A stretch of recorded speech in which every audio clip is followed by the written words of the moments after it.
If you're looking to retire early in your late 50s, then this video is for you. And before we get started, if you want a plan just like the one that we're about to go over, then I invite you to click the link in the description, create your free retirement plan, and you'll be on your way in no time. Here we have Jeff and Mickey. Jeff and Mickey today are 58 years old and they would like to retire today if possible. Going into their income for their working years, Jeff was making $125,000 a year. That's his last year's salary. And Mickey was making $74,000 a year. We're going to assume their Social Security benefit in retirement, and we're just going to use an estimate. The way that the estimate is calculated is the program uses the current salary and salary increases to estimate future Social Security benefits. And they adjust that salary, those salary increases, by 3%.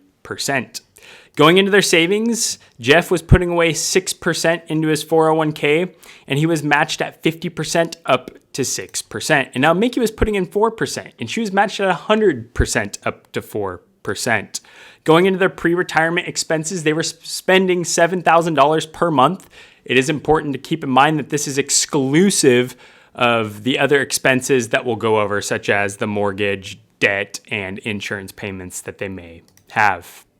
So going into their net worth, we can see here that they have a total net worth of just about $2.4 million. They've got $45,000 in the bank, and they've got a portfolio of just about $2 million.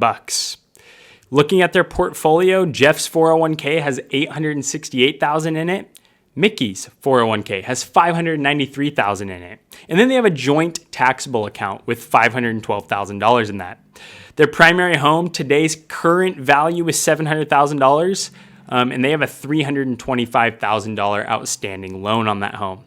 And it is important to keep in mind that if I go into here, you'll see the additional expenses. We have annual property tax that we have to pay, the annual insurance, and the annual maintenance. So these are the things that are exclusive of that pre-retirement expense that we just talked about. Going into their goals, like we said, they'd like to retire today if possible. Spend $7,000 per month in retirement, and we're going to use the annual retirement health cost estimate as well as the long-term care cost estimate. It's important to note that for long-term care, we're assuming the last 2 years of the plan, and we're assuming the in-home care national average. We can see here if we adjust this to assisted living, we'll see the adjustment here. It goes to $70,800. So we'll just adjust that back to in-home care. And again, we'll use those estimates.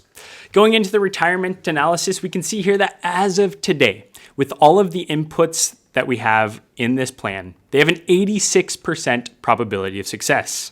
And looking at their ending assets, we can see here that they have about $5 million in ending assets. It is important to note that if we recall, as of today, they have about a $2 million total portfolio balance. If we go into their investments, we can see here that across all of their accounts, they have a 70-30 allocation with a hypothetical annual return of 8.9% and that standard deviation of 11.3%. So let's go back to their retirement analysis. For Jeff and Mickey, the thing that they're most concerned about in retirement is stability in income. Hey, can we actually spend $7,000+ per month in retirement given today's portfolio balance? Is this something that we can reasonably do? And if we go into the retirement details and we go into the withdrawal rate, we can see here that early on when they're collecting no income, they're going to be heavily reliant on that portfolio. But once they start Social Security, we can see here that their withdrawal rate is at 3.6%, and then it's sub 6% for a good chunk of retirement, and then towards the end of the plan, we see that go up again. And so early on in retirement, this is a pretty high withdrawal rate. The risk here is sequence of returns risk. We retire and we pull out too much from our portfolio, and as a result, we run the risk of outliving our funds, outliving our portfolio. So what is something that we can do here?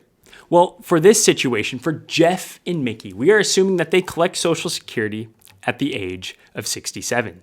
So what if instead we take this and we say, hey, what would it look like if they collected at 62, both of them, instead of 67? What would this do to the plan? And as we can see here, we're still going to have a pretty high withdrawal rate from 58 to 61. But then at 62, we have a 3.9% withdrawal rate. And then we have a sub 6% withdrawal rate for the better part of 25 years. So for the lion's share of retirement, our withdrawal rate is pretty low. Obviously, it gradually increases as we go to the end of life here. But that withdrawal rate, having it be sub 6% for the lion's share of retirement looks pretty healthy. If we go back to their comparisons here, we can see here that this will result in $730,000 more in ending assets for Jeff and Mickey. So thinking about how much it is that they're able to withdraw. Obviously for Jeff and Mickey, this is something that could make sense. And now let's say maybe they still had some questions around this. Maybe they weren't sure if a 6% withdrawal rate, from the age of 86 until the end of their plan made sense for them. What else could they do? And well, what would it look like if instead of spending $7,000 a month, we spent $6,750 a month? What does this do to our plan? And as we can see here, it really doesn't do much from a withdrawal rate perspective. If we go back to our comparisons, we can see here that we have $1 million more in ending assets, but we still finished the plan here with $6 million. And so going back and adjusting this to 7,000 for Jeff and Mickey is something that makes sense for their situation here. And so the next thing I want to look at relative to their plan is odds are in retirement, they're going to have a slightly different allocation than they do pre-retirement. Why? Because in retirement, we can see here that they're going to be relying on their portfolio for income to fill that income gap. So if we go back into our retirement analysis here and we look at our allocation, we need to adjust this. Pre-retirement, we're going to use our current allocation. But instead of a growth portfolio in retirement, maybe they use a moderate portfolio across all their accounts. And if we look at the moderate portfolio, this is our traditional 60-40 portfolio with a hypothetical annual return of 8.2%.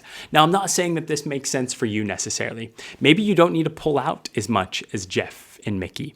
Or maybe, you're willing to take on a little bit more risk. So whatever your situation is, it's important to plan properly with your investment strategy and your withdrawal strategy using a plan just like this. Again, if you want to create a plan like this, I invite you to click the link in the description, create your free retirement plan.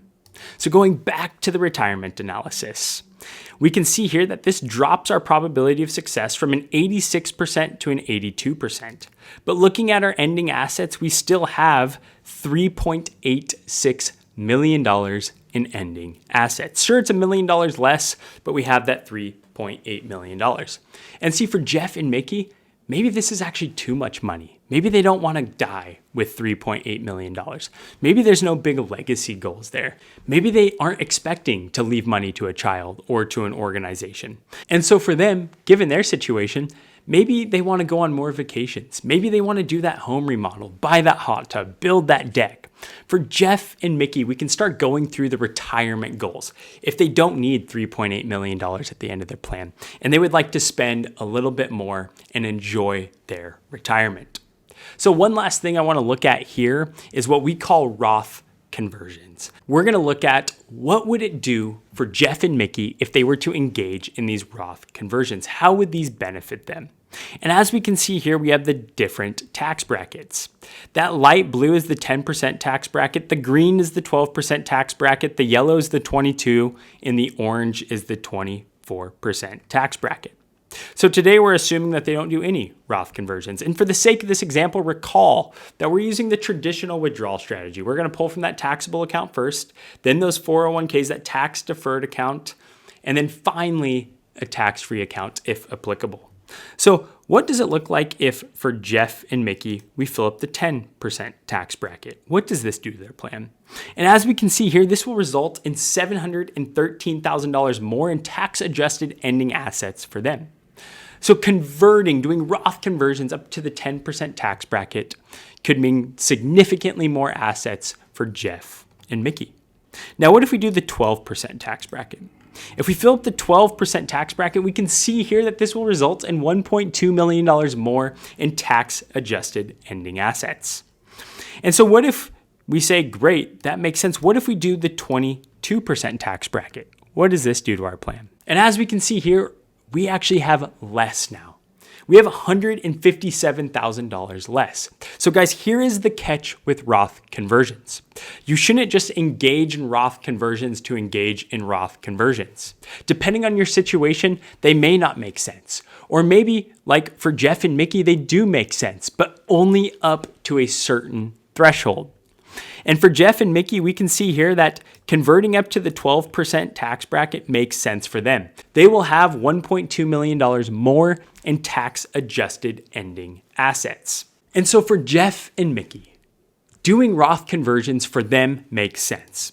And if we go to the details tab here, we can see exactly when it is that they should do these Roth conversions.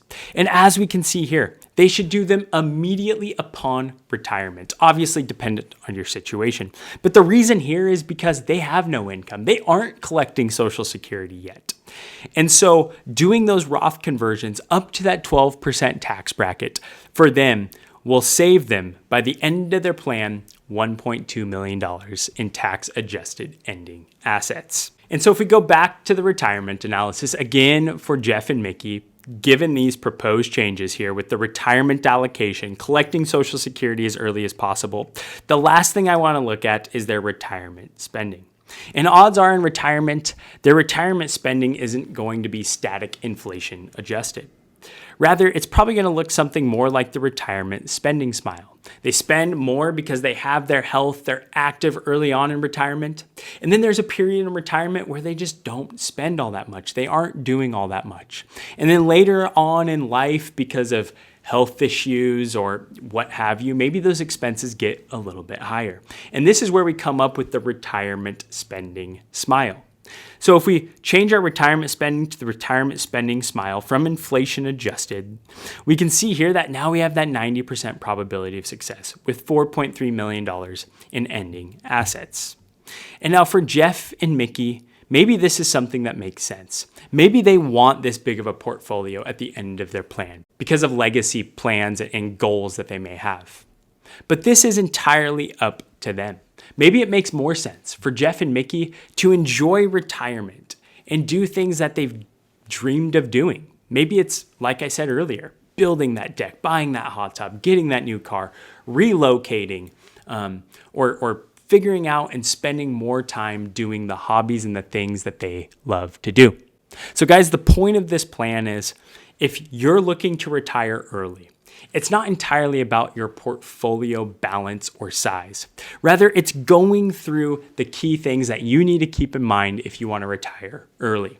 And as we saw from this plan, that's your retirement goals. What do you want to do in retirement? It's income planning.